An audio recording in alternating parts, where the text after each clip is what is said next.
Hello, everyone. This is the Insert Title Show, and I'm your host, Wolf Strife. Today marks the 200th anniversary of the Battle of Waterloo. I'm kind of disappointed I didn't get to go to the actual battlefield in Belgium today, but, broke. But I've been having a lot of fun here playing the Waterloo strategy game, reading some books, doing some videos. And I've been watching my favorite British historian, Dan Snow, who's actually at the battlefield right now in Belgium. And he's doing like by the hour videos, like telling you what happened at this time 200 years ago, hour by hour. So that's really cool. Now, I've been liking the videos, so if you care to check them out, they're on my channel, I guess. Go look under like the videos or whatever. They're pretty cool. But I'm going to do this little quick overview of what happened on the bell. Now, if you watch my Ligny Cote d'Ivoire video, you kind of know what led up to this. By the morning of June 18th, it's been raining a lot, and the battlefield itself is very muddy. Soldiers are wet, cold, and tired. I think Wellington's only gotten about 9 hours of sleep. I think Napoleon probably about the same, so everybody's kind of worn out, tired, but everyone knows how important this battle is going to be. Wellington is hoping that his ally Blücher, commanding the Prussian army, will come to his aid. In fact, that's probably the only reason why he is fighting the battle. Now, Napoleon knows that if he can defeat Wellington, then the war in the north is over. He can march back to France after taking Belgium, taking the capital of Belgium, Brussels, and maybe even a little bit of the Netherlands, and going back to France to deal with the Russian and Austrian armies. Napoleon naturally usually tries to start his battles as early as possible, but the rain and the mud has kind of fucked that all up. So if he tried to move his artillery, the artillery's getting stuck in the mud. If he tries to move his soldiers, the soldiers are getting stuck in the mud. I mean, it's just a literal quagmire. So he heeds his officer's advice and agrees to wait to launch his attacks until about 11:30 in the morning.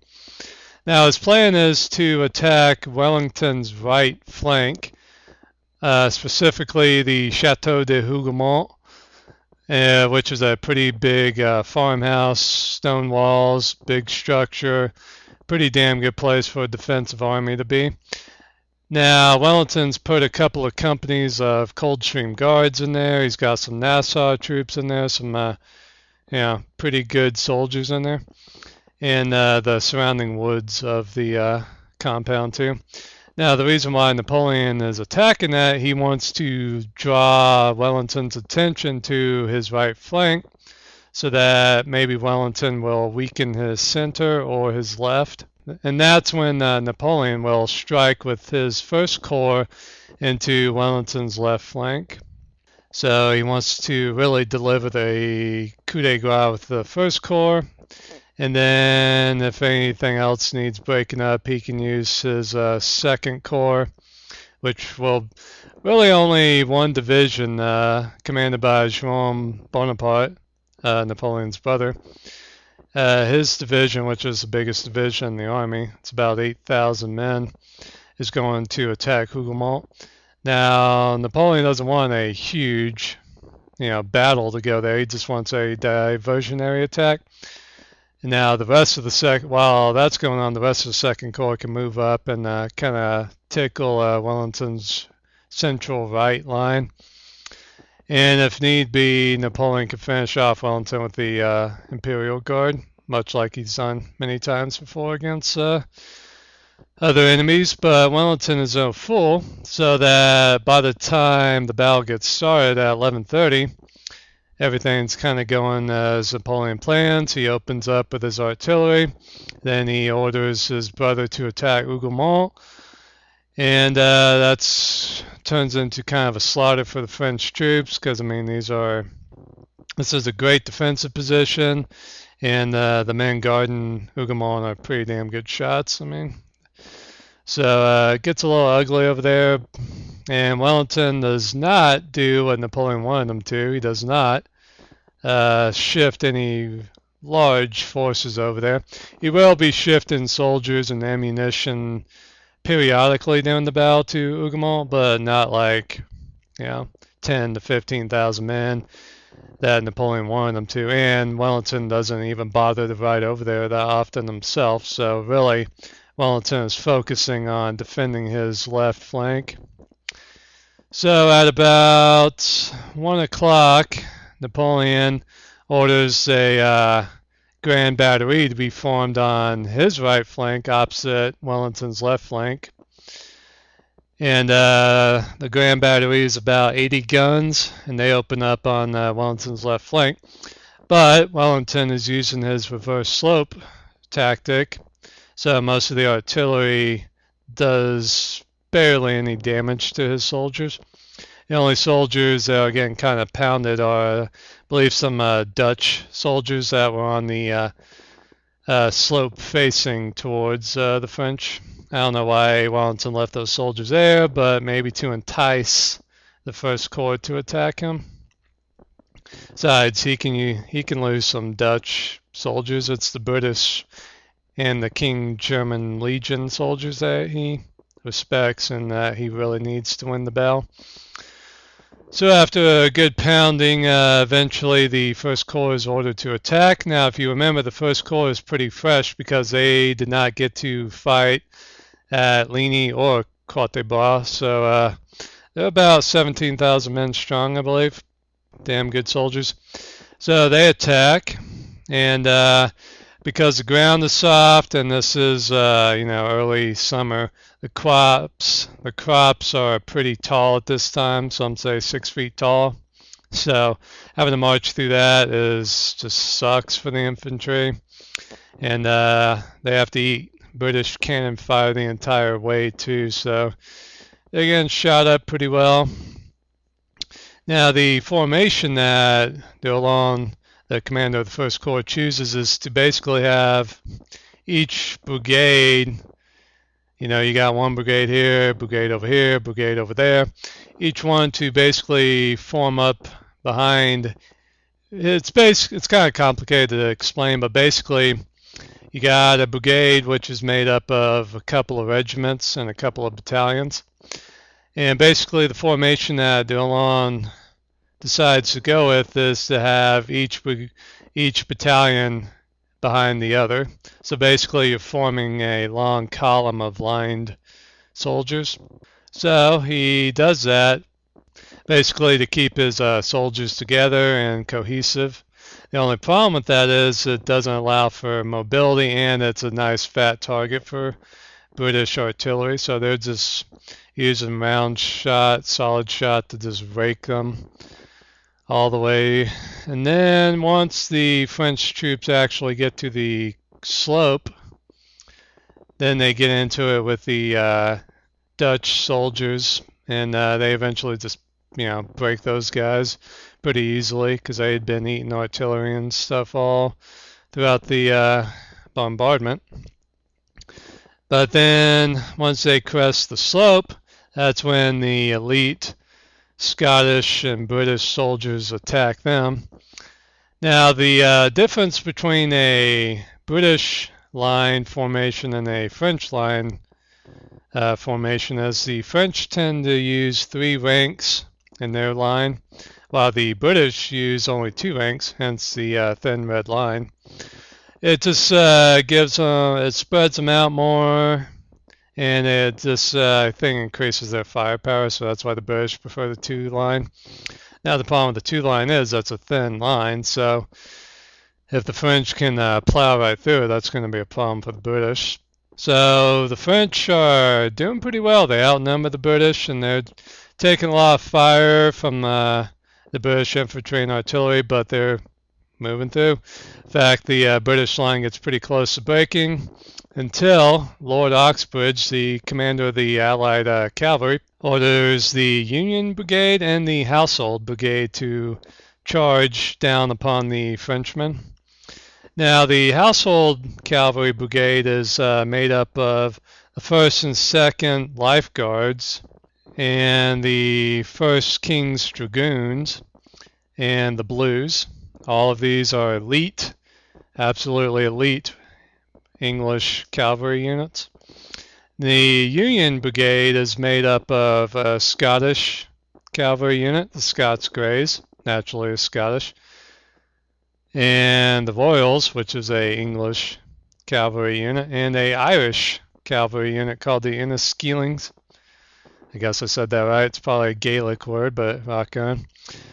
Now, the interesting thing about the Union Brigade is it's, saying, all right, this is the United Kingdom, basically. We got the Scots, we got the English, we got the Irish.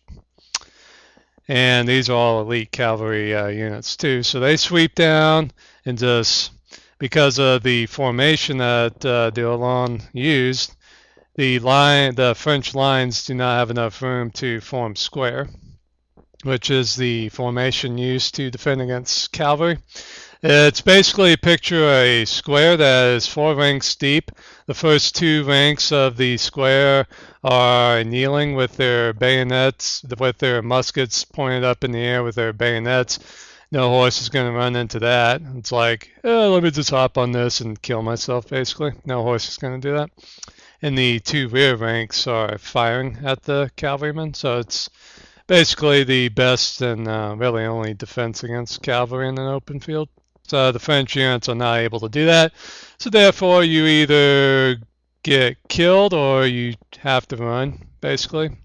So they chase the entire First Corps down the hill, all the way into the French Grand Battery. And they kill a couple of artillerymen doing that, but then they get counterattacked by French cavalry who are wielding lances. So that proved pretty effective for the French, even though the First Corps is in shambles. They've lost about 5,000 men, and it takes a couple hours for the remnants to get rallied and brought back together before they can attack again. The Household and Union Brigades made one pretty big mistake. They did not bring spikes with them. Now, everyone knows that cannon have, touch holes at the rear. That's, where they light the cannon, boom, fire. Now, basically, the way a spike works is you take like a big nail with a big head, the thing where you actually pound it. So you're supposed to take a spike, put it in the touch hole, hit it with a hammer. Now the cannon's basically useless. They unfortunately didn't bring spikes along to do that. So a lot of the French cannon were able to get in operation again soon after this. The Union and Household Brigades lost about half their strength on this charge. They were a bit reckless doing it, but they saved the British left flank by doing it. So, yeah. Now, a little interesting side note.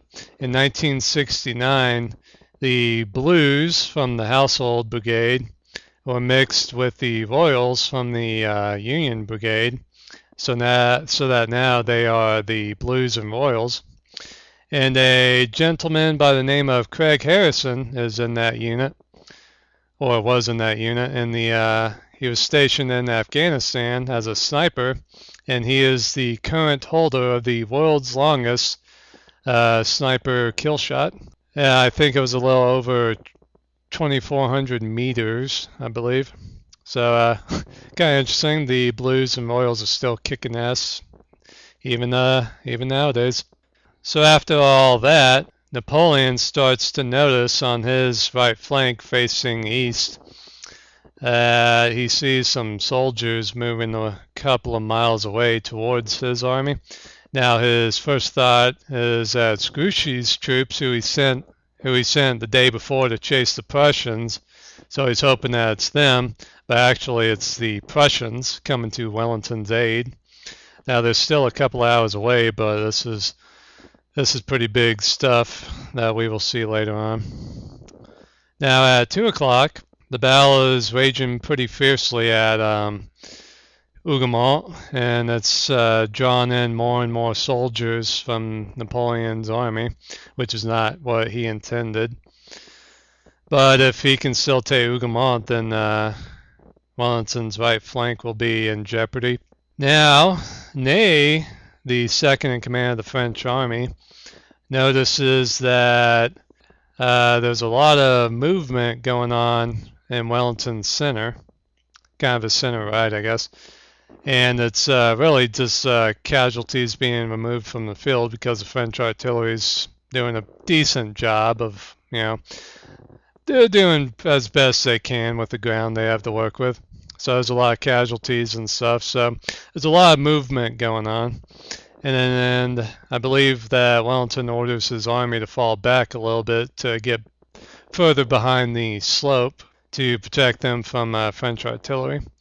Now, when this happens, Ney mistakenly believes that the British are retreating.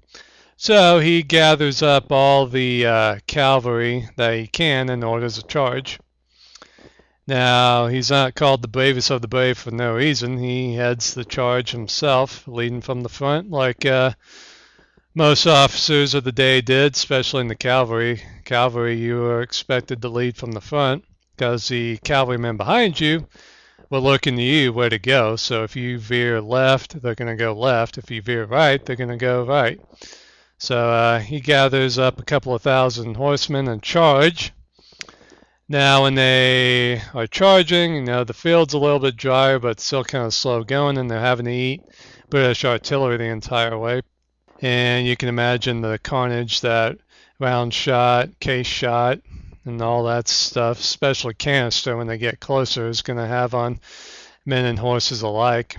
In fact, there's a breastplate of a French carabiner in a museum somewhere. Can't remember where the museum is, but it's a pretty nasty photograph of what happened to a certain cavalryman that day. And now, when they crest the slope, they realize that the entire British infantry in the sector have formed square. It's about 20 squares now, I guess about 20 battalions or whatever. And the French cavalrymen just charge right in. They can't pierce the squares, so they just ride around. And it's just a massacre. The French cavalrymen are getting shot left and right. The British soldiers are firing as quickly as they can. The officers are shouting, aim for the horses, because if you shoot a horse and it hits the ground, then that could screw up all the horses behind that horse. They could trip over it and whatnot. Now all the British artillerymen have fallen back to the squares to get in cover and stuff. And now the French forgot to bring their spikes. In fact, Ney at one point is pounding his sword on British cannon saying someone spiked this, but nobody brought spikes with them. Pretty incompetent, but whatever. So this goes on, and then Ney just keeps funneling more and more and more French cavalrymen into the massacre. Altogether, he probably got about 9,000 or 10,000 French cavalry into it. Now, while this is going on, Napoleon is kind of in the rear ranks. He's not really out in the front leading the battle here too much. Some people say he was unhealthy, he was having some health problems, just, fatigue, who really knows? Or maybe he was just letting Ney do his thing. But on the flip side, Wellington is always in action. In fact, he had to take cover in square during the cavalry attacks. So he's always seen, always trying to have a calm exterior, but on the inside, he's like, all right, Blucher, get your fucking Prussians here now, because he knows that the French are pounding him very well, so he doesn't know how much longer his army's going to hold out. Now, the French lost a lot of good cavalrymen, a lot of elite, even the Imperial Guard heavy cavalry and light cavalry were thrown into this fucking mess, so they took about 50% casualties, so it was pretty wasteful. But when the cavalry were not in the way, the French artillery were able to move up, and now they're firing from about 300 yards straight into the British squares. Now that's causing a lot of casualties and getting morale's getting pretty damn low for the British infantry. Now the First Corps is in action again, attacking Wellington's left flank and his center. Now, in the center of Wellington's line, down the slope more towards the French, is a farmhouse called LaHaye Centre. Now, LaHaye is a farmhouse too, a lot smaller than Hougoumont, but it's got walls and stuff. There's a battalion of King's German Legion soldiers in there, and they're an elite unit too, so they're fighting First Corps soldiers left and right. The First Corps is mostly in skirmish formation now, so they're just kind of fighting in a loose formation, firing into this building, and it's getting pretty rough for LaHaye Centre's defenders. Now, eventually, the King German Legion soldiers run out of ammunition, so they're like, oh shit.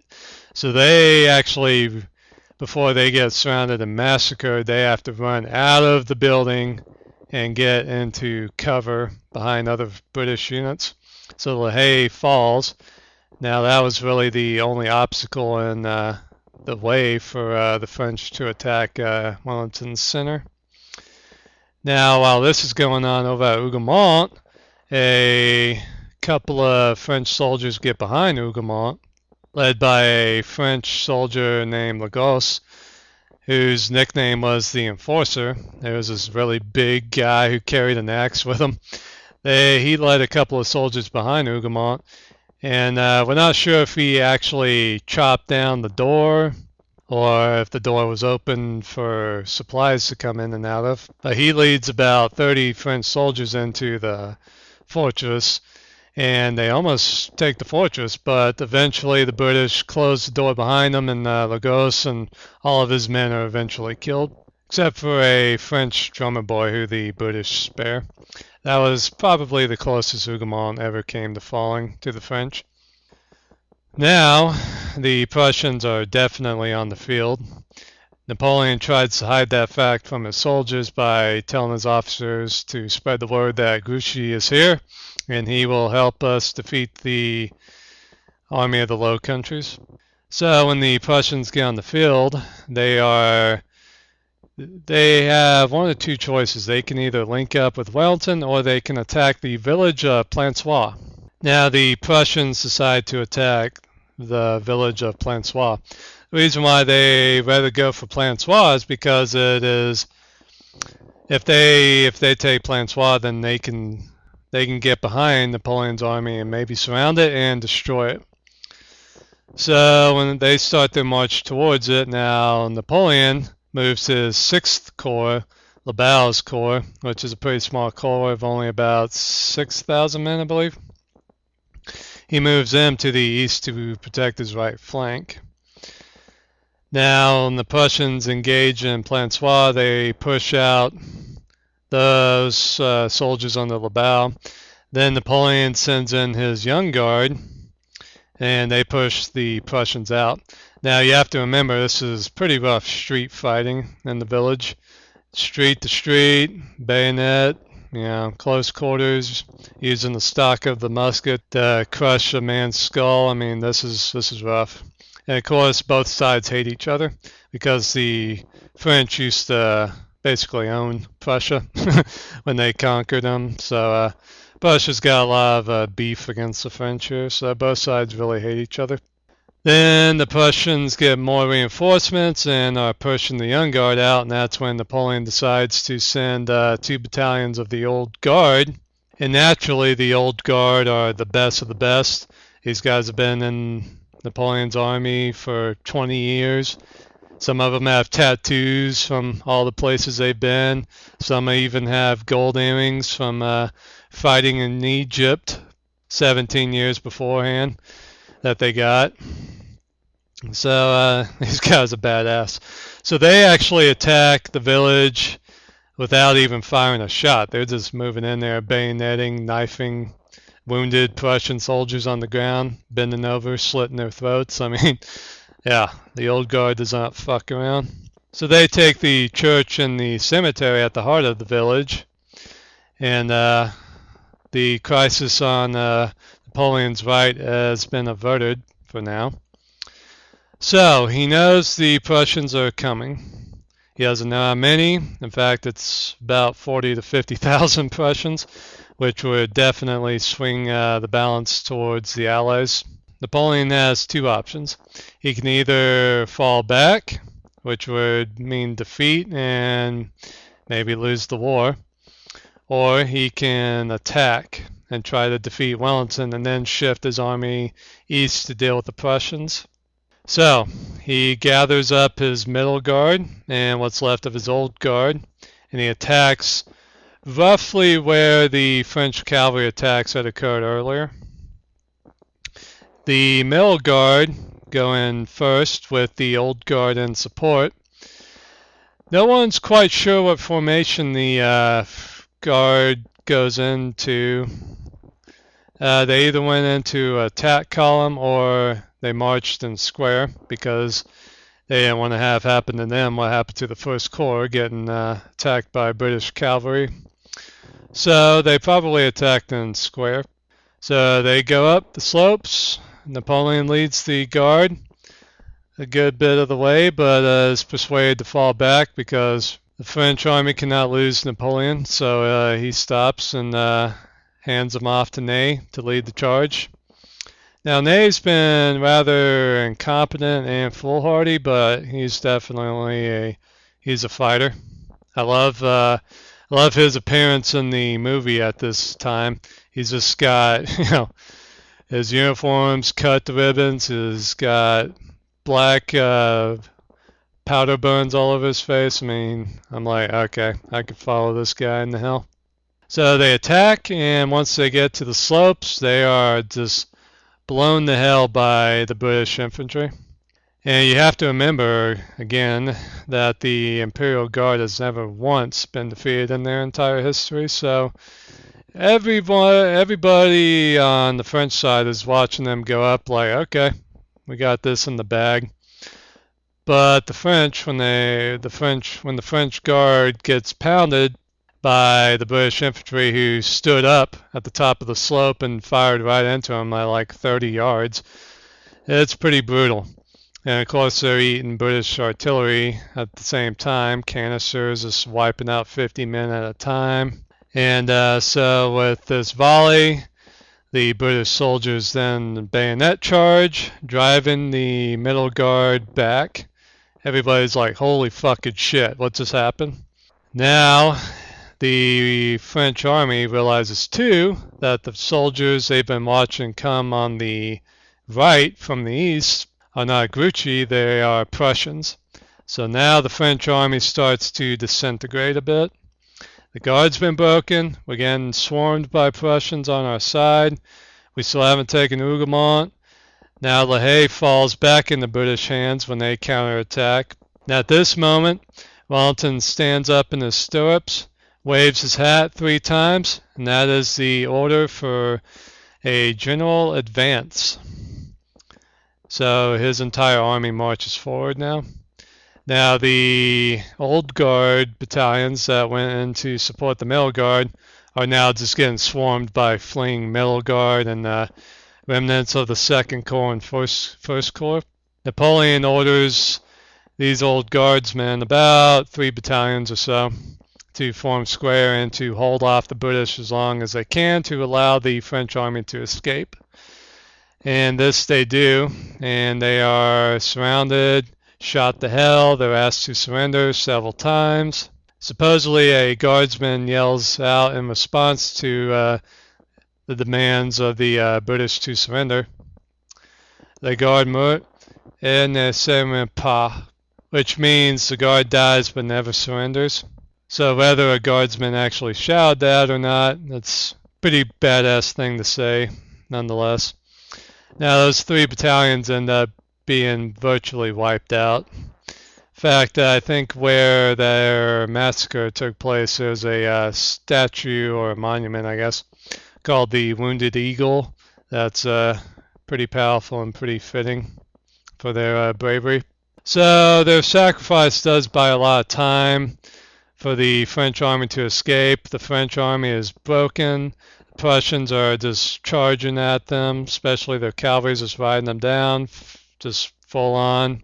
Blucher is loving it. He's finally getting revenge on Napoleon.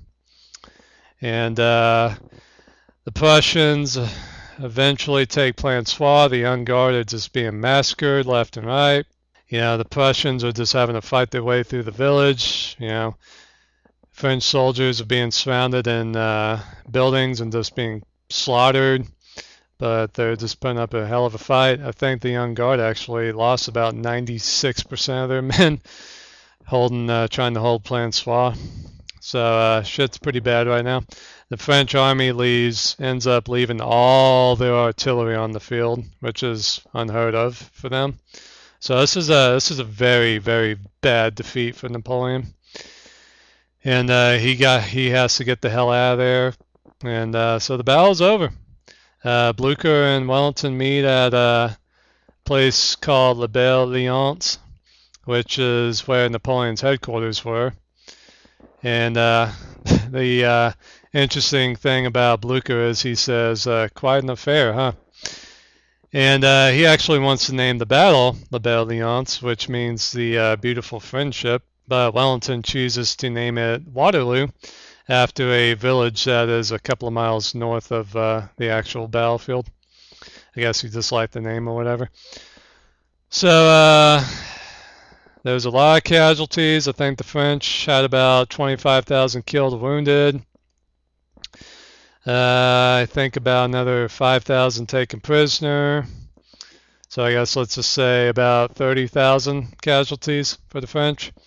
The British lost about 15,000. The Prussians about 7,000, so 30 to 22,000. So pretty bloody battle. Pretty bloody. There was probably about 10,000 corpses on the field. A couple of thousand more wounded would die later on, so pretty nasty. And once night falls, a lot of civilians come to the battlefield to loot the dead and wounded. If any of the wounded tried to protect their belongings, they would most likely be pitchforked to death or had their throats slit or shot. So, yeah, lovely civilians back in the day. In fact, when Napoleon's getting the hell out of there, a couple of miles to the south, he comes across the battlefield of Ligny, and he sees in the moonlight thousands of naked bodies. Basically, those were the dead soldiers from the Battle of Ligny, who had all their belongings robbed by the citizens of Belgium. So pretty gruesome. Yeah, pretty rough. That would have bothered me a lot, seeing these brave men have their belongings stolen and stuff. Yeah, so pretty crazy battle, man. It's probably the greatest battle in history. I think my favorite battle of all time is still Gettysburg, just because of the significance that's had in my life and stuff. And I've actually been there a couple of times. So, but Waterloo, the two commanding generals, Wellington has never lost a battle. Napoleon shaped an entire age of warfare and extended the limits of glory, if you will. And it's just an amazing battle. And of course, the men who fought there were amazing, most of them, the veterans and stuff. So it's just a great battle. And this basically ended the Napoleonic Wars, and Europe didn't have another war for about 40 years until the Crimean War, which would be fought in Eastern Europe. So it would be relatively peaceful in Western Europe until a little thing called World War I. So I hope you guys enjoyed this and learn as much as you can about the battle. Watch movies, check out YouTube.